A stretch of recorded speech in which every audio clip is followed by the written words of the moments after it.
को शराब की मस्ती मुबारक, गंजेड़ियों भंगेड़ियों को गांज और भांगे का नशा मुबारक। हम तो पिएंगे अपने सदगुरु के नाम की प्याली, ध्यान की प्याली।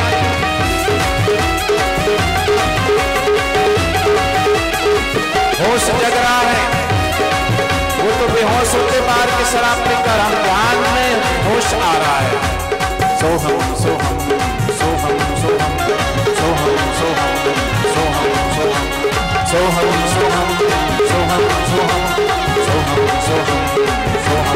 सोहम सोहम सोहम सोहम सोहम सोहम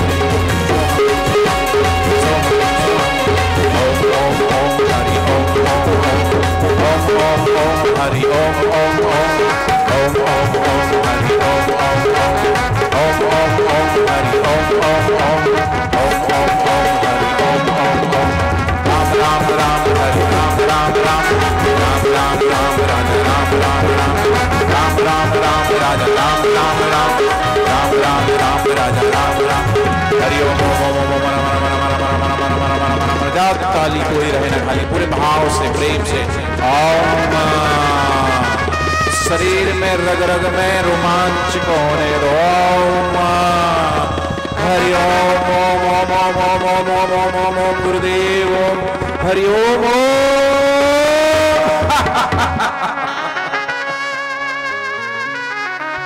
सद्गुरुदेव भगवान की जय। नारायण नारायण नारायण नारायण। तो जो हुआ ये अच्छा है, जो होगा वो अच्छा है, ये नियम सच्चा है। अब सौंप दिया इस जीवन का सब भार आपके हाथों में, है जीत आपके हाथों में और है हार आपके हाथों में।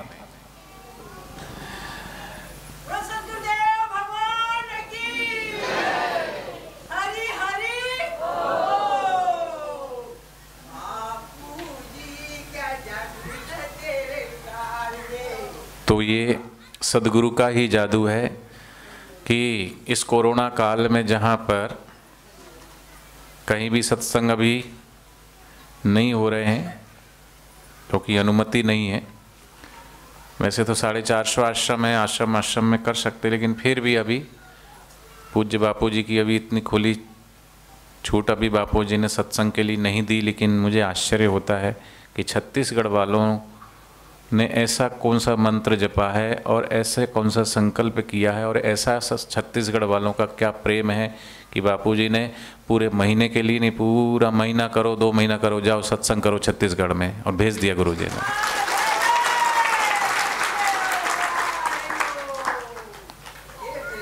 तो ये उनकी कृपा है।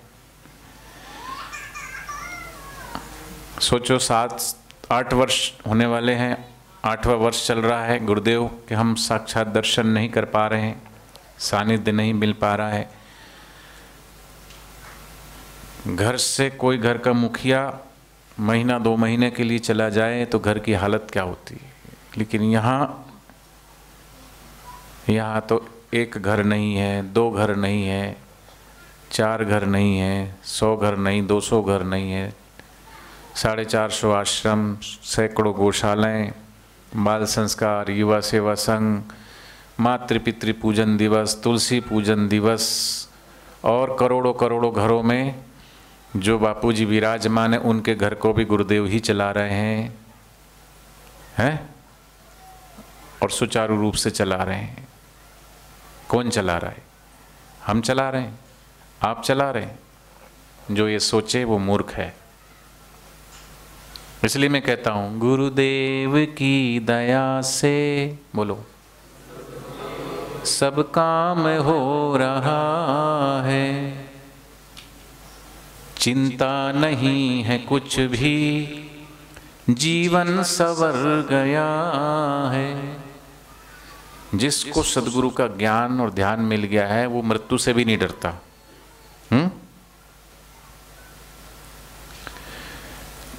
काल से वो डरे जो काम करे चंडाल का, काल उसका क्या बिगाड़े जब भक्त हो महाकाल का। जयराम जी की। महाकाल का भक्त कभी डरता नहीं है, क्योंकि सदगुरु ने उसके भीतर वो ज्ञान भरा है कि मरता है वो शरीर है और मैं शरीर नहीं हूँ। और बार बार ये अभ्यास करे कि मैं देह नहीं हूँ, मन नहीं, मैं बुद्धि नहीं, मैं चित्त नहीं, मैं अहंकार नहीं, मैं सुख नहीं, मैं दुख नहीं, मैं लाभ नहीं, मैं हानि नहीं, मैं यश नहीं, मैं अपयश नहीं, फिर जो बच्चा वही तो मैं हूँ। तत्त्वतम असि। तो बात चली थी, मैं कोई ऐसा सोच के नहीं आया कि क्या बोलूँगा। मैंने कहा चलो जो हुआ, लेट हो गए तो कोई बात नहीं, जो हुआ इसमें भी कुछ कारण होगा, आपको थोड़ा इंतज़ार करवाना होगा, ठीक है। आपसे कुछ तपस्या करवानी होगी, और अगर ये तपस्या करी भी, अगर ये इंतज़ार किया भी और 12 बजे से भी आ गए और 1 बजे से भी आ गए और 2 बजे से भी आ गए, तो कहाँ आए हो आप? तो जब घर से चले थे ना, तो आप आज से नहीं, जब से तारीख क्लियर हो गई थी वैसे वैसे दिन नज़दीक आते हैं तो आपका चिंतन होता चलो भाई अब तारीख आ गई है, हमें सत्संग में जाना है, तैयारी में लग जाते हैं, घर का काम थोड़ा सुलटा लेते हैं, आगे पीछे का जल्दी से एडजस्टमेंट कर लेते हैं, दुकान का, ऑफिस का, छुट्टी का, सब ने कुछ ना कुछ किया ही होगा, क्योंकि आज की लाइफ फास्ट लाइफ है, समय किसी के पास नहीं है। फिर भी इस बिजी लाइफ में समय निकाल लेना सत्संग के लिए, तो ये तो वही निकाल सकता है जिसको थोड़ी भी अपनी आत्म शुद्धि के लिए और आत्म उद्धार की जिसको थोड़ी सी भी तड़प है, और सत्संग की जिसको थोड़ी सी भी महिमा पता है, और जिसको भी गुरु ज्ञान के महिमा का पता है, वो तो भाई निकाल ही लेगा टाइम। 100 काम छोड़ करके बापूजी बोलते हैं क्या करो, स्नान करो, लाख काम छोड़ करके भोजन करो, करोड़ों काम छोड़ करके फिर तो वो काम करने के लिए समय निकालना ये बहुत बड़ी बात है। नहीं तो लोगों के पास टाइम ही नहीं है, इतने बिजी हैं, इतने बिजी है। एक संत गए किसी के घर, वहाँ एक कितना युवक बैठा हुआ था टांग पे टांग चढ़ा करके, क्योंकि आजकल के युवकों को पता ही नहीं है, आजकल के युवकों के पास जोश है लेकिन होश नहीं है ना। उनका नाम पड़ता है लड़के, उनको बोलते लड़के। घर पे है लड़के, स्कूल में है लड़के, कॉलेज में है लड़के। लड़के मतलब जहाँ लड़के वहाँ लड़के, लड़के लड़के मतलब लड़ाई करते हैं। जोश है, एनर्जी कहाँ जाएगी? जहाँ देखो वहाँ लड़ाई झगड़े फसाद। कुछ लड़के ट्रेन में घुस गए, उनको भूल फुजूल दिमाग में पता नहीं क्या क्या एनर्जी होती है ना, वो डाइवर्ट कहीं ना कहीं ऊटपटांग कामों में करेंगे। मैं तिहाड़ जेल में एक बार 2-3 बार गया वहाँ सत्संग करने, तो एक बार वहाँ अलग अलग कैटेगरी है, तो उस कैटेगरी में बिठाए, मैंने देखा कि सारे के सारे जवान ही जवान बैठे, मतलब कोई यहाँ बूढ़ा नहीं है, सब जवान ही है। कोई 35 का होना चाहिए, कोई 40 का होना चाहिए, और यहाँ तो सब लगभग 18 साल से लेकर के और 25 साल तक के ही थे सारे। सबसे ज़्यादा उपद्रवी होते हैं वो 18 साल से 25 साल तक के नौजवान होते हैं। जो भी कांड करेंगे, जो भी वारदात करेंगे, जो भी क्राइम करेंगे, लड़ाई करेंगे, झगड़ा करेंगे, मोटरसाइकिल घुमाएंगे, उताएंगे, इधर कुदाएंगे, उधर कुदाएंगे, घर में झगड़े फसाद लेके आएंगे लड़के। इसी उम्र में एनर्जी है लेकिन होश नहीं, कहाँ लगाना है, कैसे लगाना है। अब जिनके पास होश है उनको दिखाई नहीं देता, उनको सुनाई नहीं देता, मुंह में दांत नहीं है, पेट में आंत नहीं है, बुढ़ापा आ गया। हम बड़ों को क्यों प्रणाम करते हैं? बच्चों को कहते हैं कि बड़ों को प्रणाम करो। बच्चे सब ध्यान से सुनो, क्यों हम बड़ों को प्रणाम करते हैं? बड़ों को सिर्फ प्रणाम करने का यही मतलब है कि बड़ों के पास, उन्होंने जो जीवन जिया है, उनके पास अनुभव है, समझ है, होश है। लेकिन वो होश आया तो कब आया? समा बुझी तब महफिल में रंग आया, और जीवन की शाम ढली तब जीने का ढंग आया। जब ढंग आना चाहिए तब तो बेढंग थे। सीधे बैठो नहीं।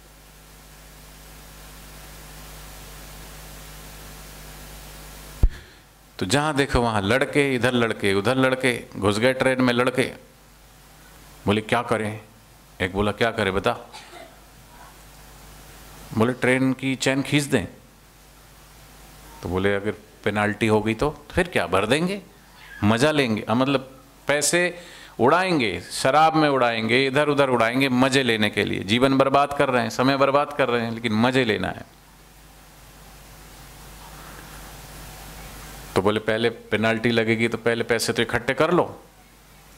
तो इसके एक ने निकाला, कितने? बोले जो भी जुर्माना लगेगा, 2000 रुपये लगेगा। तो बोले ठीक है। उसने भी निकाला 500, उसने निकाला 500, उसने निकाला 300, ऐसे सब ने मिल करके 2000 रुपये इकट्ठे कर लिए और डिब्बा खाली था। वहाँ एक बुजुर्ग काका था, बेचारा रहा होगा सत्संगी, बैठ के जप कर रहा था। तो खुरापाती दिमाग तो खुरापाती होता है। सब लड़कों ने बोला ट्रेन तो अपन रोकेंगे, जंजीर तो अपन खींचेंगे, लेकिन नाम काका का लगा देंगे। अब काका सब देख रहा था उनके सारी हरकतें, और उन्होंने ट्रेन की चैन खींच दी। ट्रेन रुक गई। अब ट्रेन रुकेगी तो कहाँ से चैन पुलिंग हुई है? पुलिस आती है, टीटी आता है, उसी डिब्बे में घुसे। तो वही सारे लड़के थे। आए तो बोले किसने खींची ट्रेन? सारे बोले वो काका ने खींची, वो काका ने खींची। अब एकदम से वो आए, टीटी भी, पुलिस भी एकदम से बोले भाई काका, भगत आदमी लगते हो, हैं सत्संगी लगते हो, ऐसा काम क्यों करते हो? क्यों खींची तुमने ट्रेन की चैन, क्यों खींची? सोचने लगे कि अब यहाँ पे मैं कुछ भी बोलूँगा, मैं अकेला हूँ यार, ये सपने सारे, पुलिस इनकी बात मानेगी। उन्होंने कहा साहब और मैं क्या करता, क्योंकि देखो होश है, और होश जिसके पास है वो युक्ति युक्त मुसीबतों से निकल जाता है, लेकिन जिनके पास होश नहीं वो कहीं भी फंस जाएंगे, कितने भी चतुर बनेंगे फंस जाएंगे। बोले साहब क्या करें, खींचे ना तो क्या करें, पर ऐसी भी क्या मर्जी। अरे बोले यही जब से ट्रेन चली तब से ये लड़के इतने हमारे पीछे पड़े हैं, इतना वो हम उपद्रव मचा रखा है, इतना परेशान कर रहे हैं, भगवान का भजन भी नहीं करने देते, ऊपर से हमारा पैसा और ले लिया। पैसा ले लिया? हाँ, कितना पैसा? बोले 2000 रुपये ले लिया इन्होंने। देखो वो जो नाटेकट का लड़का है उसकी जेब में देखो 2000 रुपये हमारे, कुछ 500 के नोट है, कुछ हमारे 100 के नोट है, उसमें टोटल मिला करके 100 सब वो भी बता दिए, क्यों देख रहा था वो। पुलिस ने चेक किया तो सच में 2000 रुपये थे। अच्छा लो काका ये आपके 2000 रुपये, ठीक है, कारण बता दिया ना। और फिर उन सबको उतार के चौकी पे, तो खिड़की खोली, काका ने कहा क्या हाल है भांजे, मौज में? लेकिन होश है तो जोश नहीं है, जोश है तो होश नहीं। इसलिए जोश और होश। एक घर में आग लग गई, सब लोग भाग गए, लेकिन वहां पे एक लंगड़ा व्यक्ति था, वो भाग नहीं सकता, और एक अंधा व्यक्ति था, उसको पता ही नहीं आग लगी, इधर लगी कि उधर लगी, आंच लगी, बेचारा और आग की तरफ ही जाए। वो भागे तो कहाँ भागे। लेकिन लंगड़े ने कहा भैया मेरे पास आंख है और तेरे पास आंख नहीं है, अंधे के पास पैर है, लंगड़ के पास आंख है। तो कहा हम एक दूसरे के कंधे पे बैठ जाते हैं। लंगड़ा जो अंधे के कंधे पे बैठ गया और आंख दिखाते दिखाते अपना, जब होश और जोश मिल जाए तो फिर जीवन में जीवन जीने का ढंग आता। तो सदगुरु का ज्ञान, सदगुरु का जो सत्संग है, बचपन से बापूजी ने बच्चों के अंदर उनका होश जगे तो बाल संस्कार केंद्र, फिर युवा इधर उधर ना भटके तो युवा सेवा संघ। लेकिन बाल संस्कार है, लेकिन कितने बच्चे आ रहे हैं? अभी आप इतने सारे लोग आए, आपने कईयों ने बोला होगा अपने बच्चों को, जबकि अभी पढ़ाई कोई स्कूल तो खुल नहीं रहे, अब धीरे धीरे खुल रहे हैं, लेकिन और सब अगर उनको मोबाइल चलाना है तो फुल टाइम है, टीवी के आगे बैठना है तो फुल टाइम है, लेकिन आप बोलोगे चल भाई सत्संग में चलना है, नहीं मेरे को नहीं जाना है। आजकल की युवा पीढ़ी, उनको सत्संग में रुचि नहीं है, मोबाइल में ज़्यादा रुचि है।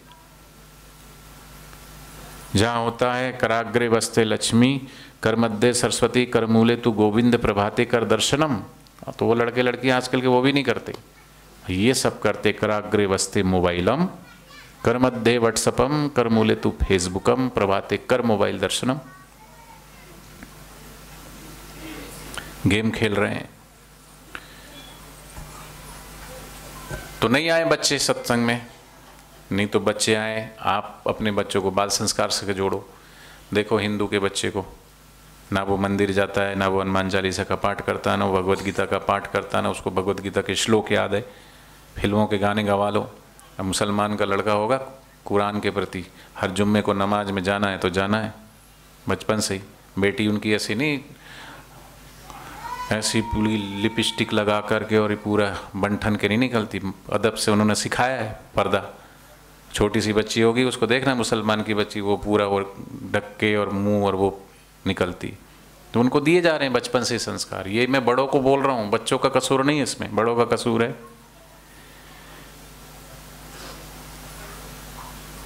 तो महापुरुष तो हमें प्रेरणा देते हैं, सत्संग देते हैं, लेकिन हम उस ज्ञान को कितना अमल करते और कितना जन जन तक पहुंचाते। तो कम से कम दूसरे नहीं, अपने बच्चों को तो लेके आए, पर अपने बच्चे, दूसरे के बच्चे फिर भी कहना मान लेते, बाल संस्कार चलाओ, तो दूसरे के बच्चे आ जाते, अपने नहीं आते। तो बाल संस्कार चलाएं, फिर बाल संस्कार से बच्चे बड़े हो जाए तो युवा सेवा संघ में, युवा सेवा संघ से और बड़े हो तो अपना, तो यहाँ एक दिशा मिलेगी। नारायण नारायण नारायण। तो बात चली, जो हुआ, जो हो रहा, जो होगा अच्छा होगा। ये सत्संग जो सुनते हैं उनका यही मूल मंत्र होता है। फिर वो लड़ते नहीं, झगड़ते नहीं, हर परिस्थिति में भैया ठीक है, जो हुआ अच्छा हुआ। सत्संग सुना ना बापूजी का, वो एक राजा ने एक अपने राजा मित्र को चमचमाती तलवार दी भेंट में। वो उसकी धार चेक कर रहा था, अंगूठा कट गया। मंत्री पास में खड़ा था, वो रहा होगा सत्संगी है, बापूजी का साधक जैसा, उसके मुंह से निकल गया, जो हुआ अच्छा हुआ। इधर अंगूठा कट गया और ये बोलता जो हुआ अच्छा हुआ। राजा को बहुत गुस्सा आया, बोले अच्छा, इधर अंगूठा कट गया और इसमें अच्छा क्या हुआ है? सिपाहियों इधर आओ, इसको पकड़ो और इसको ले जाके उस काल कोठरी में डाल दो। अब सिर्फ पानी पानी देना, भोजन तो देना ही मत, बंद कर दो अंधेरी कोठरी में। तो वहाँ ऐसा नहीं, नहीं नहीं साहब, राजा साहब मेरे से गलती हो गई, मेरे मुंह से निकल गया, ना ना ना ना ना। जो सचमुच में ये मूल मंत्र समझता है वो हर परिस्थिति में भगवत कृपा को महसूस करता है। प्रत्येक व्यक्ति से उसको जो भी प्राप्त हो रहा है, हम अपने सुख और दुख का कारण दूसरे को मानते हैं। अरे फलाने ने दुख दिया, फलाने ने मेरे लिए ऐसा कह दिया, फलाना ने ऐसा कर। हम अपने सुख का कारण भी दूसरे को मानते हैं, हमारा सुख भी दूसरे पे टिका हुआ, हमारा दुख भी दूसरे पे टिका हुआ है। सुख भी अपना नहीं है और दुख भी अपना नहीं है, वो भी दूसरों से मिल रहा है और हम उसको ले भी रहे हैं, पकड़ भी रहे हैं। हमने अपना रिमोट दे ही रखा दूसरों के हाथ में। पत्नी ने अपना रिमोट पति के हाथ में देख रखा है और पति ने अपना रिमोट पत्नी के हाथ में दे रखा है। दोनों की जब लड़ाई हो ना, सब पता है इसको कौन सी बात बुरी लगती, वो वही बोलेगा। आग जैसा भड़का लगे, वो भी ऐसी बात बोलेगी वो तिल मिला जाए। तो एक आग और दूसरा पेट्रोल, आग लगेगी तो पेट्रोल के फूके मारे तो भपका लगे।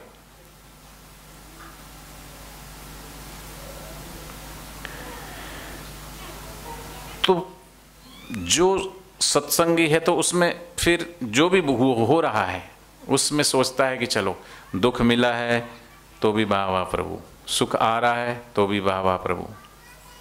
क्योंकि सुख को भी नहीं पकड़ना और दुख को भी नहीं पकड़ना, या तो दोनों को साक्षी भाव से देखो और बीच में आ जाओ, और नहीं है तो फिर दोनों का परित्याग करो।